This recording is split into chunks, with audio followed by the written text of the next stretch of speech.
Hello everyone, welcome back. I hope you're doing well. So I recently received a review copy from Olympia Publishers called A Freezing Night in Geneva by Ajay Adala. I have already done a blog post of this on my website and Goodreads, so just in case you haven't seen that, I will suggest that you go and have a look because most of my thoughts are over there.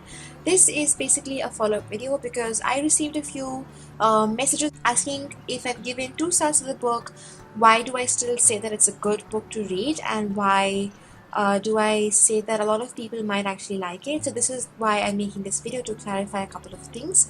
Now I rate according to the Goodreads rating, so 2 stars out of 5 stars means that it was an okay book. If it's 1 star, that means that I do not like it at all. So to answer all these questions, well, it was a good book to read. It's a very simple book to read. The writing style is simple. I did state my reasons to why I did not like it as much and why did I say that I don't like it as much as I expected it.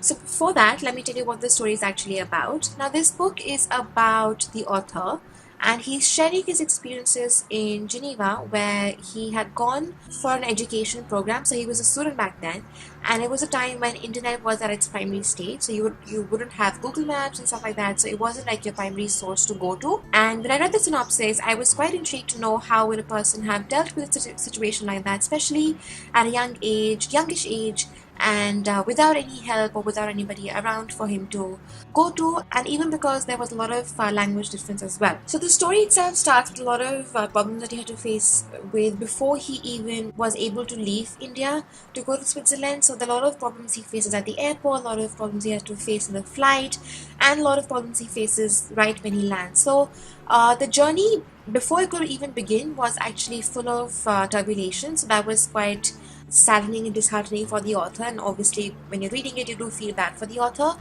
because it's not a very easy thing to deal with. But he was lucky enough to have good enough friends to help him out before the journey could begin, but as soon as he landed he figured that there were a lot more problems to tackle with.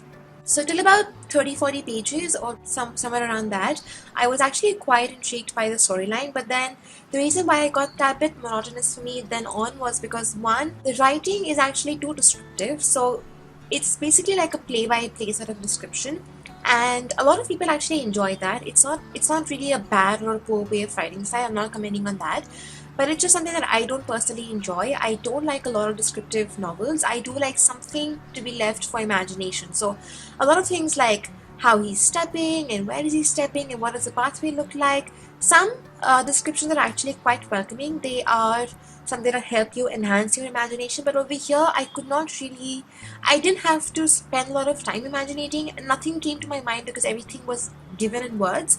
So that's something that I don't really enjoy. Another thing was that more about his night in Geneva, it started to appear more about his past life, which honestly I wasn't as interested in. Had it been a paragraph or two where he's thinking about it or there are flashbacks, I would have appreciated it. That amount of flashbacks would actually have made the story quite interesting to read.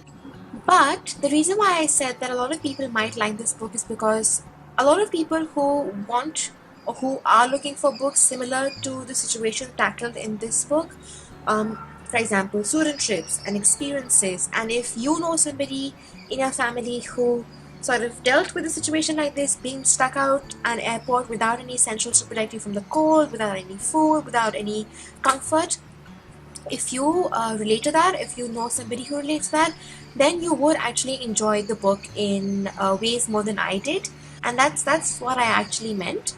So I would not recommend it just like that, but if somebody comes up to me asking for a book that talks about student experiences, trips to foreign lands, just stuff like that, then I would recommend you this book. But otherwise I would not, because I myself did not enjoy it as much as I was expecting it to. So yeah, that's what I wanted to discuss and clarify.